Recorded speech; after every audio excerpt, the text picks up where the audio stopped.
Hello, അപ്പോൾ എല്ലാവർക്കും നമ്മുടെ ഒരു പുതിയ വീഡിയോയിലേക്ക് സ്വാഗതം. ഞാൻ ഇന്ന് വന്നിട്ടുള്ളത് ചെറിയൊരു ഇൻഫർമേഷൻ പാസ് ചെയ്യാൻ വേണ്ടിയിട്ടാണ്. നമുക്കറിയാം KSEBയുടെ അസിസ്റ്റൻറ്റ് എഞ്ചിനീയറിൻ്റെ എക്സാം കഴിഞ്ഞു അല്ലേ?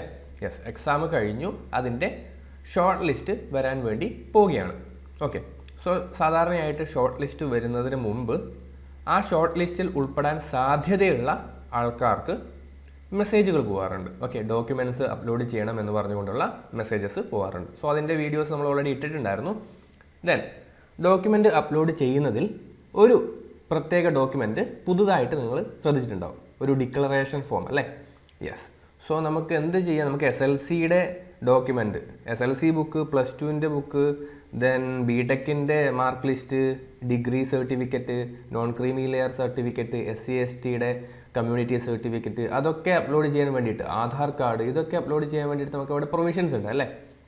യെസ്. പക്ഷേ ഈ ഒരു ഡിക്ലറേഷൻ ഫോം വന്ന സമയത്ത് കുറേ പേർക്ക് സംശയം ഉണ്ടായിരുന്നു, എന്താണ് ഇത് എന്തിനാണ് അപ്ലോഡ് ചെയ്യേണ്ടത്, ഇത് നമ്മൾ അപ്ലോഡ് ചെയ്യണോ അതോ ഫിൽ ചെയ്ത് കയ്യിൽ വെച്ചാൽ മതിയോ, അങ്ങനെയുള്ള കുറേ ഡൗട്ടുകൾ ഉണ്ടായിരുന്നു.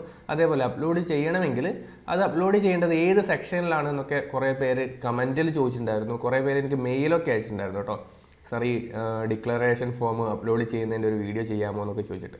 അപ്പോൾ ഞാനതൊന്ന് കൺഫേം ചെയ്തിട്ട്, സാധാരണയായിട്ട് ഈ ഒരു ചാനൽ പ്രത്യേകിച്ച് ഇലക്ട്രിക്കൽ എക്സാമുകൾക്ക് വേണ്ടിയിട്ടുള്ള ആൾക്കാർ മാത്രമായിരിക്കും കാണുക. അതുകൂടാതെ ഈ ഒരു പെർട്ടിക്കുലർ വീഡിയോയുടെ വ്യൂവേഴ്സ് എന്ന് പറയുന്നത് അസിസ്റ്റൻറ്റ് എഞ്ചിനീയർ എക്സാമിന് ഈ രീതിയിൽ അപ്ലോഡ് ചെയ്യാൻ വേണ്ടിയിട്ടുള്ള ആൾക്കാർ മാത്രമായിരിക്കും അല്ലേ? നമ്മൾ ഈ ഒരു ചാനൽ കൂടി പുറത്തുവിടുന്ന ഏതൊരു കാര്യമായാലും അത് ഡബിൾ ചെക്ക് ചെയ്തതിന് ശേഷം മാത്രമേ പുറത്തു വിടുകയുള്ളൂ. എന്തുകൊണ്ടാണെന്ന് വെച്ചാൽ അത് കുറേയധികം ഉദ്യോഗാർത്ഥികളെ ബാധിക്കുന്ന കാര്യമാണ്. അതുകൊണ്ട് തന്നെ എനിക്കറിയാമെങ്കിലും ഞാനൊന്ന് കേരള PSCയുടെ ഓഫീസിൽ വിളിച്ച് 1-2 തവണ വിളിച്ച് ചോദിച്ച് അതൊന്ന് ഡബിൾ ചെക്ക് ചെയ്തതിന് ശേഷമാണ് നിങ്ങൾക്ക് പറഞ്ഞു തരുന്നത് എവിടെയാണ് ഡിക്ലറേഷൻ ഫോം നമുക്ക് അപ്ലോഡ് ചെയ്യാൻ സാധിക്കുക, സേഫായിട്ട് എങ്ങനെ നമുക്ക് ഡിക്ലറേഷൻ ഫോം അപ്ലോഡ് ചെയ്യാം. റെഡി അല്ലേ? യെസ്. നമ്മൾ വീഡിയോ സ്റ്റാർട്ട് ചെയ്യാണ്. നിങ്ങൾ എന്ത് ചെയ്യുക? കേരള PSC തുളസിയുടെ ആ ഒരു വെബ്സൈറ്റ് ഓപ്പൺ ചെയ്യുക. ഓക്കെ, നിങ്ങളുടെ പ്രൊഫൈലിൽ ലോഗിൻ ചെയ്യുക. പ്രൊഫൈൽ ലോഗിൻ ചെയ്ത് കഴിഞ്ഞാൽ നിങ്ങൾക്ക് ഇങ്ങനെ പ്രൊഫൈൽ മെസ്സേജസ് കാണാൻ വേണ്ടി പറ്റും. കണ്ടോ? പ്രൊഫൈൽ മെസ്സേജ് കണ്ടോ? യെസ്. ആ പ്രൊഫൈൽ മെസ്സേജിൽ ക്ലിക്ക് ചെയ്യുക. ആ പ്രൊഫൈൽ മെസ്സേജിൽ നിങ്ങൾക്ക് ഇങ്ങനെയൊരു മെസ്സേജ് വന്നിട്ടുണ്ടെങ്കിൽ, ഓക്കെ, ഈ ഒരു മെസ്സേജ് വന്നിട്ടുണ്ടെങ്കിൽ നിങ്ങൾ എന്ത് ചെയ്യണം? നിങ്ങളുടെ ക്വാളിഫിക്കേഷൻസ് പറയുന്ന അല്ലേ, ഇപ്പം ആധാർ കാർഡ്, ID പ്രൂഫിന് വേണ്ടിയിട്ടുള്ള Aadhaar card, SLC book, then BTechൻ്റെ ഏതൊക്കെ ഡോക്യുമെൻറ്റ്സ് അപ്ലോഡ് ചെയ്യണമെന്ന് അറിയോ? BTechൻ്റെ മാർക്ക് ലിസ്റ്റ് അപ്ലോഡ് ചെയ്യണം. ഒരു കൺസോളിഡേറ്റഡ് മാർക്ക് ലിസ്റ്റ് ഉണ്ടാവില്ലേ, എല്ലാ സെമസ്റ്ററിൻ്റെയും മാർക്ക് അടങ്ങിയ ആ മാർക്ക് ലിസ്റ്റും അപ്ലോഡ് ചെയ്യണം. അതേപോലെ ഡിഗ്രി സർട്ടിഫിക്കറ്റ് കേട്ടോ, നിങ്ങളുടെ BTechൻ്റെ ഡിഗ്രി സർട്ടിഫിക്കറ്റും ഇതേപോലെ അപ്ലോഡ് ചെയ്യണം. Okay, then non creamy layer certificate, നിങ്ങളൊരു OBC നോൺ ക്രീമി ലെയർ ആയിട്ടുള്ള ഉദ്യോഗാർത്ഥിയാണെങ്കിൽ OBC നോൺ ക്രീമി ലെയറിൻ്റെ ആ ഒരു സർട്ടിഫിക്കറ്റ് അപ്ലോഡ് ചെയ്യണം. ദെൻ അതിൻ്റെ ഡേറ്റ് ഒക്കെ ഇവിടെ കൊടുത്തിട്ടുണ്ട് കേട്ടോ, 16/11/2021 ശേഷമുള്ള സർട്ടിഫിക്കറ്റ് മതിയാവും. ദെൻ നിങ്ങളൊരു SC/ST കാൻഡിഡേറ്റ് ആണെങ്കിൽ നിങ്ങൾ കമ്മ്യൂണിറ്റി സർട്ടിഫിക്കറ്റ് അപ്ലോഡ് ചെയ്യേണ്ടി വരും. അത് 16/11/2019 ശേഷമുള്ളത് മതിയാവും. ദെൻ നിങ്ങളൊരു EWS കാൻഡിഡേറ്റ് ആണെങ്കിൽ അതിൻ്റെ സർട്ടിഫിക്കറ്റ് നിങ്ങൾ അപ്ലോഡ് ചെയ്യേണ്ടി വരും. ദെൻ നിങ്ങളൊരു government employee as per your application, നിങ്ങൾ നിലവിലൊരു ഗവൺമെൻറ് എംപ്ലോയി ആണെങ്കിൽ അതിൻ്റെ സർവീസ് സർട്ടിഫിക്കറ്റ് നിങ്ങൾ അപ്ലോഡ് ചെയ്യേണ്ടി വരും. അപ്പോൾ ഇത്രയും കാര്യങ്ങളാണ് അപ്ലോഡ് ചെയ്യണമെന്ന് പറഞ്ഞിട്ടുള്ളത് അല്ലേ? ദെൻ അതിൻ്റെ താഴെയുണ്ട് those who are applying for this post should produce a declaration in the form given in the following link. Okay, ഒരു ലിങ്ക് കൊടുത്തിട്ടുണ്ട്, നമ്മുടെ ഡിക്ലറേഷൻ എന്ന് പറഞ്ഞൊരു ലിങ്ക് ഉണ്ട്. അതിൽ ക്ലിക്ക് ചെയ്ത് കഴിഞ്ഞാൽ നിങ്ങൾക്കൊരു ഫയൽ കിട്ടും കേട്ടോ, നിങ്ങൾക്ക് ഡൗൺലോഡ് ചെയ്യാൻ വേണ്ടി പറ്റും. അതെന്ത് ചെയ്യുക? PDF ഓപ്പൺ ചെയ്യാം. ഒരു PDF വ്യൂവറിൽ ഓപ്പൺ ചെയ്ത് കഴിഞ്ഞാൽ നിങ്ങൾക്ക് അടുത്ത സ്ലൈഡിൽ ഞാൻ കാണിച്ചു വരുന്ന രീതിയിൽ ഡിക്ലറേഷൻ ഫോം കാണും. അത് പ്രൊഡ്യൂസ് ചെയ്യണം എന്നാണ് പറയുന്നത് അല്ലേ? ഷുഡ് പ്രൊഡ്യൂസ് എന്നാണ് പറയുന്നത്. അപ്പോൾ നമുക്ക് കുറേ ആൾക്കാർക്ക് ഡൗട്ട് ഉണ്ട്, അത് നമ്മൾ നേരിട്ട് പോകുന്ന സമയത്ത് കൊണ്ടുപോയാൽ മതിയോ അതോ അപ്ലോഡ് ചെയ്യണോ? അപ്ലോഡ് ചെയ്യണം എന്നുള്ളത് തന്നെയാണ് അതിൻ്റെ ഉത്തരം. നമ്മൾ നിർബന്ധമായിട്ടും അത് നിലവിൽ അപ്ലോഡ് ചെയ്യണം. ദെൻ ഡോക്യുമെൻ്റ് വെരിഫിക്കേഷൻ, ഫിസിക്കലായിട്ട് ഡോക്യുമെൻ്റ് വെരിഫിക്കേഷന് വിളിക്കുന്ന സമയത്ത് അത് കൊണ്ടുപോകണം. Okay, yes. ഡിക്ലറേഷൻ ഫോം ഇങ്ങനെയായിരിക്കും ഉണ്ടാവുക. ആ ഒരു PDF, ആ ഒരു ഫയൽ നിങ്ങൾ PDF വ്യൂവറിൽ ഓപ്പൺ ചെയ്ത് കഴിഞ്ഞാൽ ഇങ്ങനെ കിട്ടും. അപ്പോൾ നിങ്ങൾ എന്ത് ചെയ്യുക? ഇത് കറക്റ്റായിട്ട് ഫിൽ ചെയ്യുക. ഇവിടെ നിങ്ങളുടെ പേരും അഡ്രസ്സും, ഓക്കെ, പേരും അഡ്രസ്സും എന്ന് പറയുമ്പോൾ അത്ര സ്ഥലമില്ല. സിബിൻ K, ഓക്കെ, പേരും മാത്രമേ എഴുതാൻ സ്ഥലമുള്ളൂ. സിബിൻ K പേരും വേണമെങ്കിൽ വീട്ടുപേരും വേണമെങ്കിൽ എഴുതാം. ഓക്കെ, ദെൻ ഏജ്, ഓക്കെ, വയസ്സ് ഇവിടെ എഴുതി കൊടുക്കുക. Do hereby agree to serve for a minimum period of 4 years in the defense service or an assignment relating defense effort anywhere in India or abroad. if so required by any appointing authority after my appointment to the service of the Kerala State Electricity Board Limited on this terms laid down by it. അപ്പം എന്താണ് പറയുക, കുറച്ചധികം ഉയർന്ന പോസ്റ്റുകളൊക്കെ ആണെങ്കിൽ ഇത്തരത്തിൽ നമ്മളൊരു declaration കൊടുക്കേണ്ടി വരും. സോ അതിൻ്റെ ഭാഗമായിട്ടുള്ളതാണിത്. അപ്പോൾ നിങ്ങൾ ഇവിടെ ഒരു പ്ലേസും ഡേറ്റും കൊടുക്കും അല്ലേ. ഇപ്പോൾ ഞാൻ ഇവിടെ എൻ്റെ പ്ലേസ് കൊടുക്കും. ഇന്നാണ് ഞാൻ ഫില്ല് ചെയ്യുന്നത്. അപ്പോൾ ഇന്നത്തെ ഡേറ്റ് 26/12/2023 ഈ ഒരു ഡേറ്റ് ഞാനിവിടെ കൊടുക്കും. ദെൻ ഇവിടെ ഞാൻ എൻ്റെ സിഗ്നേച്ചർ ഞാനിവിടെ ഇടേണ്ടതാണ്, പേര് ഇവിടെ ഇടേണ്ടതാണ്. Then register number. Okay, register number എന്ന് പറയുന്നത് നിങ്ങളുടെ രജിസ്റ്റർ നമ്പർ ഉണ്ടാവുമല്ലോ. ഓക്കെ, നിങ്ങൾ എക്സാം എഴുതുന്ന സമയത്ത് കേരള സ്റ്റേറ്റ് ഇലക്ട്രിസിറ്റി ബോർഡിൻ്റെ അസിസ്റ്റന്റ് എഞ്ചിനീയർ എന്നൊരു പരീക്ഷ എഴുതുന്ന സമയത്ത് ഒരു രജിസ്റ്റർ നമ്പർ ഉണ്ടാവില്ലേ, ആ രജിസ്റ്റർ നമ്പറാണ് നിങ്ങളിവിടെ എഴുതേണ്ടത് കേട്ടോ. രജിസ്റ്റർ നമ്പർ നിങ്ങളിവിടെ എഴുതി കൊടുക്കുക. അപ്പോൾ ഇതാണ് ഡിക്ലറേഷൻ ഫോം. നിങ്ങൾ ഇത് പ്രിൻ്റ് എടുത്തിട്ട് ഫില്ല് ചെയ്യുക, എന്നിട്ട് സ്കാൻ ചെയ്യുക. എന്ത് ചെയ്യണം, ഇതാദ്യം പ്രിൻ്റ് എടുക്കുക, എന്നിട്ട് നിങ്ങളുടെ ഓൺ ഹാൻഡ് റൈറ്റിങ്ങിൽ ഇത് ഫില്ല് ചെയ്യുക, അതിനുശേഷം ഇത് സ്കാൻ ചെയ്യുക, JPG ഫോർമാറ്റിൽ സ്കാൻ ചെയ്യുക. ഓക്കെ, എന്നിട്ട് ഇത് എവിടെ കൊണ്ടുപോയിട്ട് അപ്ലോഡ് ചെയ്യണം എന്നുള്ളതാണ് അടുത്ത ഇമ്പോർട്ടൻ്റ് ആയിട്ടുള്ള കാര്യം. സോ ശ്രദ്ധിച്ച് കേൾക്കുക. സോ നിങ്ങളുടെ കേരള PSC തുളസി പ്രൊഫൈൽ ലോഗിൻ ചെയ്യുക. അതിൽ മൈ പ്രൊഫൈൽ ഉണ്ടാവും. ആ മൈ പ്രൊഫൈൽ ക്ലിക്ക് ചെയ്യുക.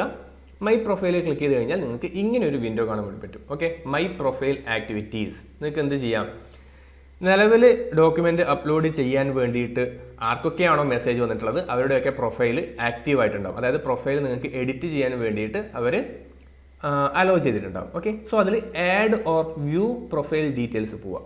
Okay, add or view profile details പോവാം. ഓക്കെ, നെക്സ്റ്റ് നിങ്ങൾക്ക് ഇപ്പോൾ ഇത്രയും എൻട്രീസ് കാണാൻ വേണ്ടി പറ്റും. Email ID, experience, employment, physique, okay, weightage, preference, language known. ഇതിലെന്താണ് എടുക്കേണ്ടത് അറിയോ, നമ്മൾ സാധാരണയായിട്ട് എല്ലാ ഡോക്യുമെൻറ്റ്സും അപ്ലോഡ് ചെയ്യുന്നത് സ്കാൻഡ് ഡോക്യുമെൻറ്റ്സ് എന്നുള്ള സെക്ഷനിലാണ്.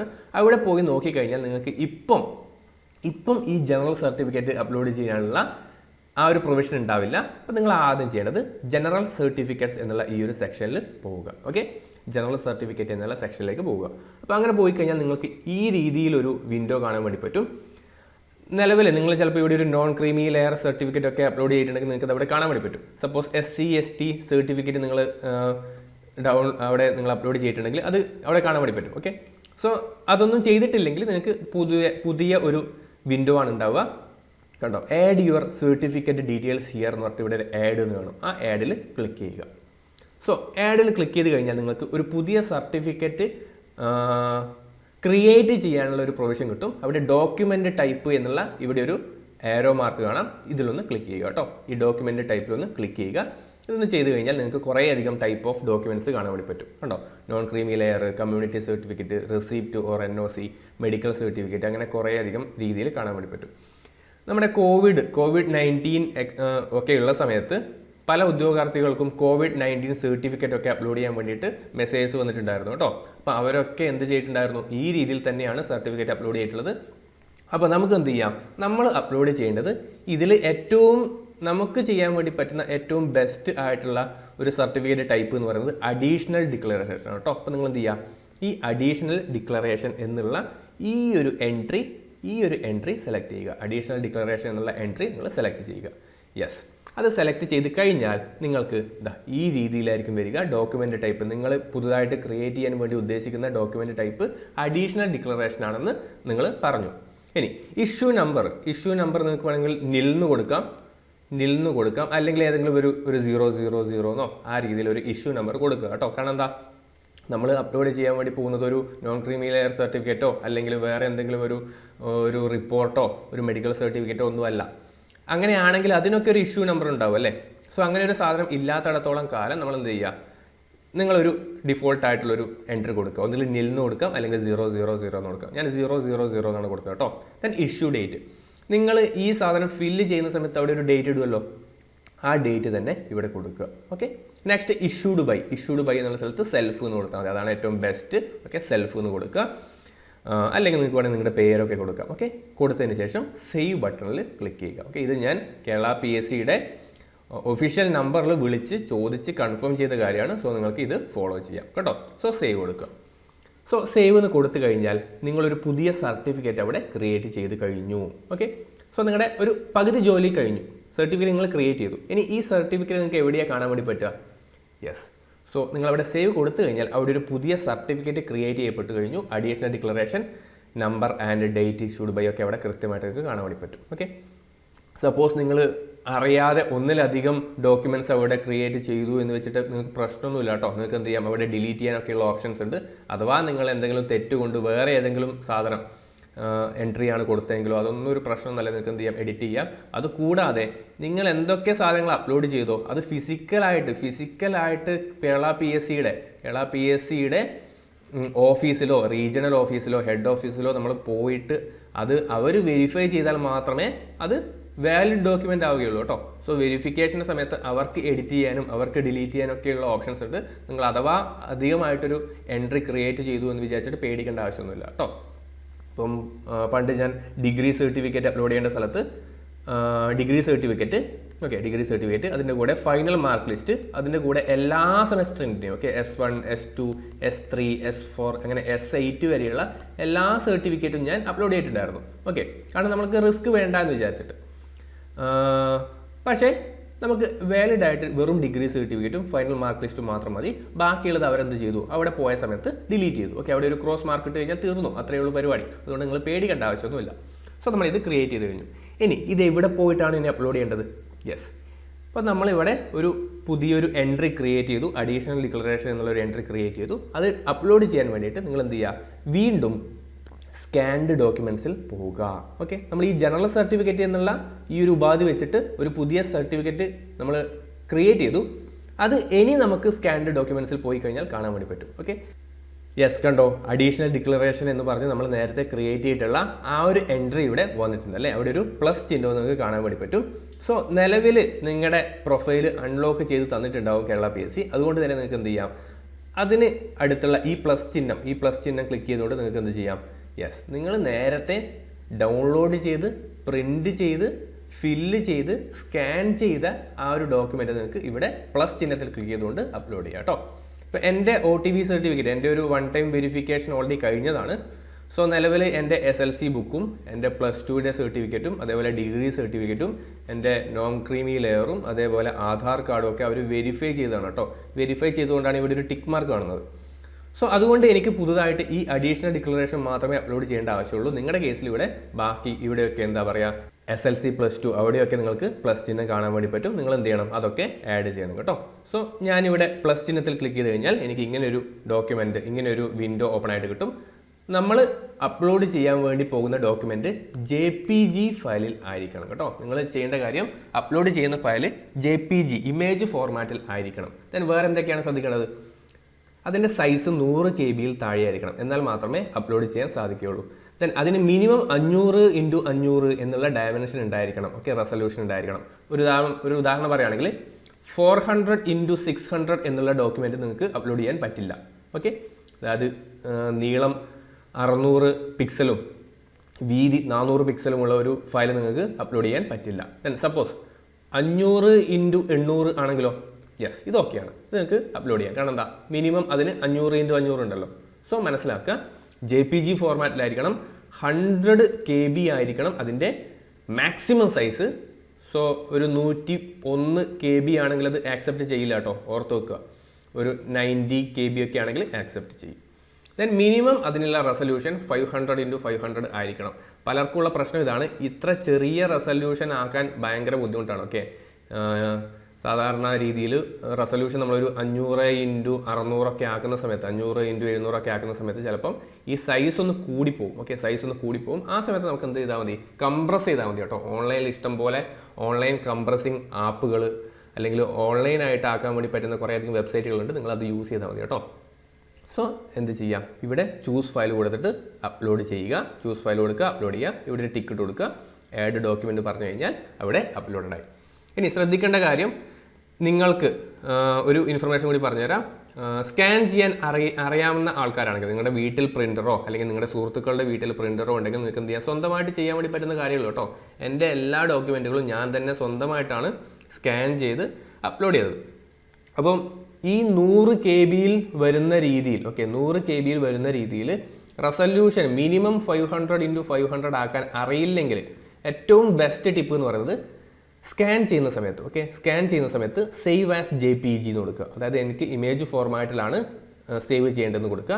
എന്നിട്ട് സ്കാൻ ചെയ്യുന്നതിൻ്റെ റെസൊല്യൂഷൻ 100 PPIയിലേക്ക് നിങ്ങൾ കൊടുക്കുകയാണെങ്കിൽ നിങ്ങൾ സ്കാൻ ചെയ്യുമ്പോൾ തന്നെ വളരെ ചെറിയ അളവിൽ വളരെ ചെറിയ KB സൈസിൽ നിങ്ങൾക്ക് ഫയൽ കിട്ടുന്നതായിരിക്കും. എന്നിട്ട് അതിനുശേഷം നിങ്ങളൊന്ന് ഫയലിനെ റീസൈസ് ചെയ്താൽ മതി കേട്ടോ. ചിലപ്പോൾ ഇത് കിട്ടുന്നത് ഒരു 600x900 എന്നുള്ള റെസൊല്യൂഷൻ ആണെങ്കിൽ നിങ്ങൾ എന്ത് ചെയ്യുക, ഇതിനൊന്ന് റീസൈസ് ചെയ്യാൻ വേണ്ടിയിട്ട് നിങ്ങൾക്ക് എന്ത് ചെയ്യാം, പെയിൻറ്റോ അല്ലെങ്കിൽ വേറെ നിങ്ങളുടെ ലാപ്ടോപ്പിലോ കമ്പ്യൂട്ടറിലോ യൂസ് ചെയ്യുന്ന അല്ലെങ്കിൽ ഫോണിലോ യൂസ് ചെയ്യുന്ന ഏതെങ്കിലും ഒരു ആപ്പ് യൂസ് ചെയ്യാം കേട്ടോ. എന്നിട്ടൊരു 500x800 നിങ്ങളൊന്ന് ചെയ്യുകയാണെങ്കിൽ നിങ്ങൾക്ക് വളരെ എളുപ്പത്തിൽ തന്നെ 100 KB താഴെ കിട്ടും. ഓക്കെ, സോ സ്കാൻ ചെയ്യുന്ന സമയത്ത് തന്നെ 100 PPIയിൽ ചെയ്യുകയാണെങ്കിൽ നിങ്ങൾക്ക് വളരെ ഈസി ആയിട്ട് ചെറിയ സൈസിൽ ഒരു 100 KB താഴെ ഒരു 70 80 KB നിങ്ങൾക്ക് ഈ ഫയൽ സേവ് ചെയ്യാൻ വേണ്ടി പറ്റും. സപ്പോസ് നിങ്ങൾ 100 PPIയിൽ സ്കാൻ ചെയ്തു എന്നിട്ട് 500x800 ആക്കിയിട്ടും ഫയൽ സൈസ് ഒരു 120 KB ആണെങ്കിലോ എന്ത് ചെയ്യുക, ഓൺലൈനായിട്ട് കംപ്രസ് ചെയ്യാനുള്ള കുറേയധികം വെബ്സൈറ്റുകളുണ്ട്. ഇപ്പം I love PDF, okay, merge image എന്നൊക്കെ പറഞ്ഞിട്ട് ഇഷ്ടംപോലെ വെബ്സൈറ്റുകളുണ്ട്. അതിലേക്ക് എന്ത് ചെയ്യുക, ഒന്ന് അപ്ലോഡ് ചെയ്ത് കൊടുക്കുക, എന്നിട്ടൊന്ന് കംപ്രസ് ചെയ്താൽ മതി കേട്ടോ. ഇമേജ് ഒന്ന് കംപ്രസ് ചെയ്താൽ മതി. കംപ്രസ് ചെയ്യുന്ന സമയത്ത് റീസൈസ് ചെയ്യാൻ വേണ്ടി പറ്റും. ഓക്കെ, ഒരു 120 KB ഉള്ളത് ചില കേസസിൽ ഒരു 80 KB 90 KB നിങ്ങൾക്ക് കിട്ടും. ഓക്കെ, സോ ഇതൊക്കെ വളരെ നോർമലാണ്, നിങ്ങൾക്ക് സ്വന്തമായിട്ട് ചെയ്യാൻ വേണ്ടി പറ്റുന്നേ ഉള്ളൂ.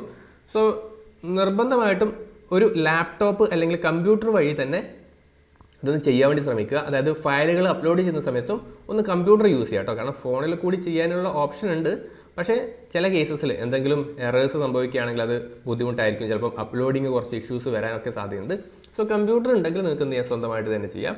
ഇനി ഇത് സ്വന്തമായിട്ട് ചെയ്യാൻ അറിയില്ലെങ്കിൽ അടുത്തുള്ള ഒരു കമ്പ്യൂട്ടർ സെൻറ്ററിലോ ഒരു അക്ഷയ സെൻറ്ററിലോ അങ്ങനെയുള്ള എന്തെങ്കിലും ഒരു ഉപാധി നിങ്ങൾക്ക് തിരഞ്ഞെടുക്കാവുന്നതാണ്. അവർ ചെയ്തു തരും. ഓക്കെ, അവർ ചെയ്തു തരുന്ന സമയത്തും പറഞ്ഞു കൊടുക്കുക ഈ രീതിയിൽ 100 KB താഴെ ആയിരിക്കണം എന്നുള്ള രീതിയിൽ പറഞ്ഞു കൊടുത്തു കഴിഞ്ഞാൽ, അല്ലെങ്കിൽ അവരത് നോക്കിയിട്ട് തന്നെ ചെയ്യുന്നതായിരിക്കും. സോ അങ്ങനെ ചെയ്യാൻ വേണ്ടി പറ്റുന്നതേ ഉള്ളൂ കേട്ടോ. സോ ഇതൊന്ന് ഒരു ഇൻഫർമേഷനായിട്ട് പറഞ്ഞു തന്നെയാണ്. കുറേ പേർക്ക് അറിയില്ല, കുറേ പേര് ചോദിച്ചിട്ടുണ്ടായിരുന്നു, സാർ ഇങ്ങനെ ഇമേജ് ഇത്ര സൈസിൽ താഴുന്നില്ല, എത്ര ശ്രമിച്ചിട്ടും കുറയുന്നില്ല എന്നൊക്കെ പറഞ്ഞിട്ടുണ്ടായിരുന്നു. അവർക്ക് വേണ്ടിയിട്ടുള്ളതാണ് ഈ ഒരു ചെറിയ ടിപ്പ്. സോ അത്രയേ ഉള്ളൂ. ബാക്കി എന്താണ് ചെയ്യേണ്ടതെന്ന് നിങ്ങൾക്കറിയാം. നിങ്ങൾ ആദ്യമായിട്ടാണ് ഈ ഒരു വീഡിയോ കാണുന്നതെങ്കിൽ ഈ ഒരു ചാനൽ ഒന്ന് സബ്സ്ക്രൈബ് ചെയ്യുക. ചാനലിൽ കൂടി നമ്മൾ ഡിസ്കസ് ചെയ്യുന്നത് ഇലക്ട്രിക്കൽ എക്സാമുമായി ബന്ധപ്പെട്ടിട്ടുള്ള എക്സാം ടിപ്പുകൾ, നോട്ടിഫിക്കേഷൻസ്, ക്ലാസ്സുകൾ, അത്തരം കാര്യങ്ങളായിരിക്കും നമ്മൾ ഡിസ്കസ് ചെയ്യുന്നുണ്ടാവുക. സോ ഓൾറെഡി നമ്മൾ ഇലക്ട്രിക്കൽ ട്രേഡ്സ്മാൻ്റെ വരാൻ വേണ്ടി പോകുന്ന ട്രേഡ്സ്മാൻ ഇലക്ട്രിക്കലിൻ്റെ ഒരു ക്ലാസ് ഫ്രീ ആയിട്ടുള്ള ഒരു ലെക്ചർ സീരീസ് നമ്മൾ സ്റ്റാർട്ട് ചെയ്തിട്ടുണ്ട്. അതിൻ്റെ നിങ്ങൾക്ക് പ്ലേലിസ്റ്റിൽ പോയാൽ കാണാം. ആവശ്യമുള്ളവർ എന്ത് ചെയ്യുക, ഒന്ന് കണ്ടു നോക്കുക കേട്ടോ. നിങ്ങൾക്ക് എന്തായാലും യൂസ്ഫുൾ ആവും. കുറേയധികം ഉദ്യോഗാർത്ഥികൾ നിലവിൽ അതിനെ ഫോളോ ചെയ്യുന്നുണ്ട്. സോ ഈ ഒരു വീഡിയോ ലൈക്ക് ചെയ്യുക, ഷെയർ ചെയ്യുക, കമൻറ്റ് ചെയ്യുക. അസിസ്റ്റൻറ്റ് എഞ്ചിനീയർ ഡോക്യുമെൻ്റ് അപ്ലോഡിങ്ങിന് കാത്തു നിൽക്കുന്ന അല്ലെങ്കിൽ അത് എന്തെങ്കിലും സംശയങ്ങളുള്ള നിങ്ങളുടെ സുഹൃത്തുക്കൾക്ക് വേണ്ടിയിട്ട് ഗ്രൂപ്പുകളിലേക്ക് ഷെയർ ചെയ്ത് കൊടുക്കുക. സോ അത്രയും കാര്യങ്ങൾ മാത്രമേ ഉള്ളൂ. എല്ലാവർക്കും നന്ദി. എന്തെങ്കിലും സംശയങ്ങൾ ഇനിയും ഉണ്ടെങ്കിൽ നിങ്ങൾക്ക് എന്ത് ചെയ്യാം, കമൻറ്റ് ചെയ്യാം. അല്ലെങ്കിൽ മെയിൽ ID ഉണ്ട്, മെയിൽ ID നിങ്ങൾക്ക് എന്ത് ചെയ്യാം, മെയിൽ ചെയ്യാം. ഞാൻ അതിനുള്ള റിപ്ലൈകൾ കൊടുക്കുന്നതായിരിക്കും കേട്ടോ. എല്ലാ കമൻറ്റിനെയും ഞാൻ സാധാരണയായിട്ട് റിപ്ലൈ കൊടുക്കാറുണ്ട്. ഒരു കമൻറ്റ് പോലും ഞാൻ വെറുതെ വിടാറില്ല. ഓക്കെ, നിങ്ങളുടെ എല്ലാ സംശയങ്ങൾക്കും കമൻറ്റുകൾക്കും റിപ്ലൈ തീർച്ചയായിട്ടും തരുന്നതായിരിക്കും. സോ ഇത്രയും കാര്യങ്ങൾ മാത്രമേ ഉള്ളൂ. നിങ്ങൾക്ക് ഉപകാരപ്രദമായി എന്ന് ഞാൻ വിചാരിക്കുന്നു. നമുക്കിനി അടുത്തൊരു ക്ലാസ്സിൽ കാണാം. താങ്ക്